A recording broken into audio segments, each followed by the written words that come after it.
I'm journeying through antiquity, and I'm becoming familiar with my surroundings. I can feel the impact of generations speaking right now. And to congregate in this meaning is so extreme, it's so profound.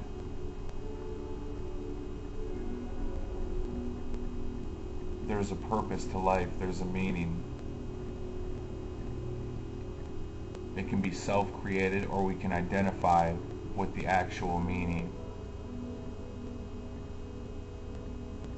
Once the self identifies,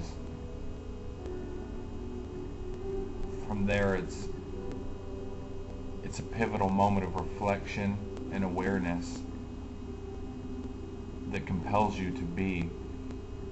It compels you to experience everything that the moment has to offer and rekindle the flames that have burned throughout antiquity and reside in the hearts of humanity, in the heart of humanity.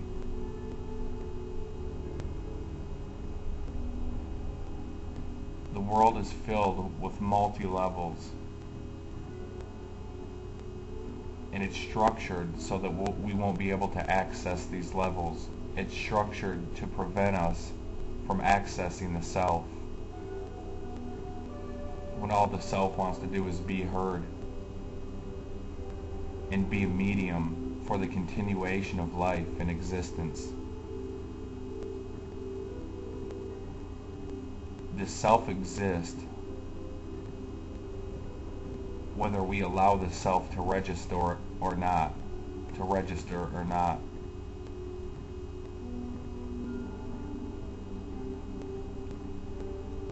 This moment's powerful. I feel so much anticipation, but I'm trying to eliminate the desire of kindling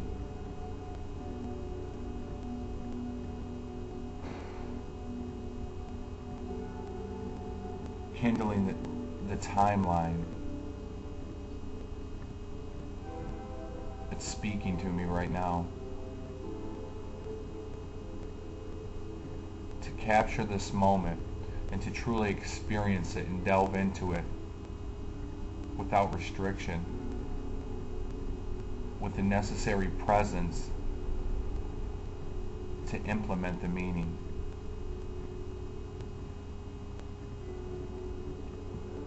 With so many pathways that we can embark upon during this life,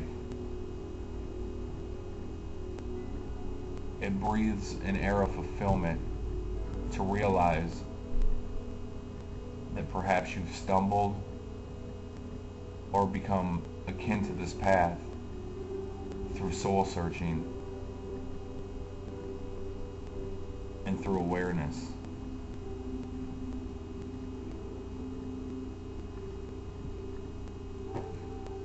Time is nothing but a construct. We need to internalize this so that our being is not susceptible to the benchmarks of time that the world instills.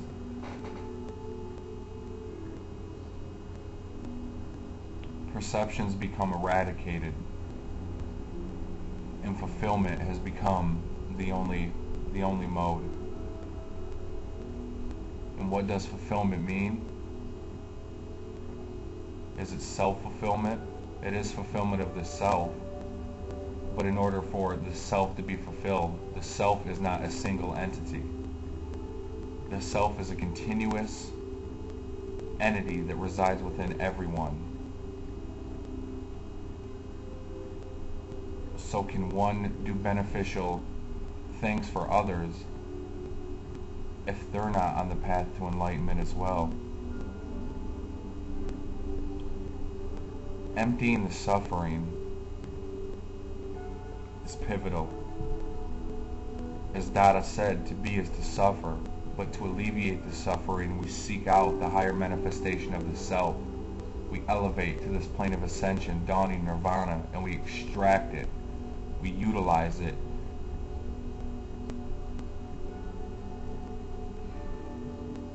and it will be a launch pad to the exploration of space that is the entirety of existence. There's no more box. There's no barrier.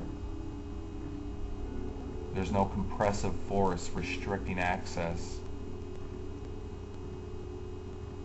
That's become inconsequential. The humanistic standpoint is deteriorating. The spirit has become personified in the flesh. The hands on the clock no longer tick. The mind no longer races. The levels of life, although subtle, become easily recognized. They become just another filter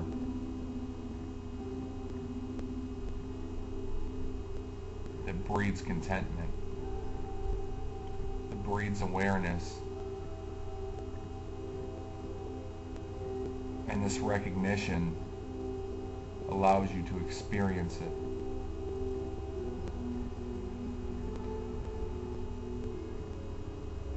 To preserve that which is in an incarnate which is dictated by cycles of birth and death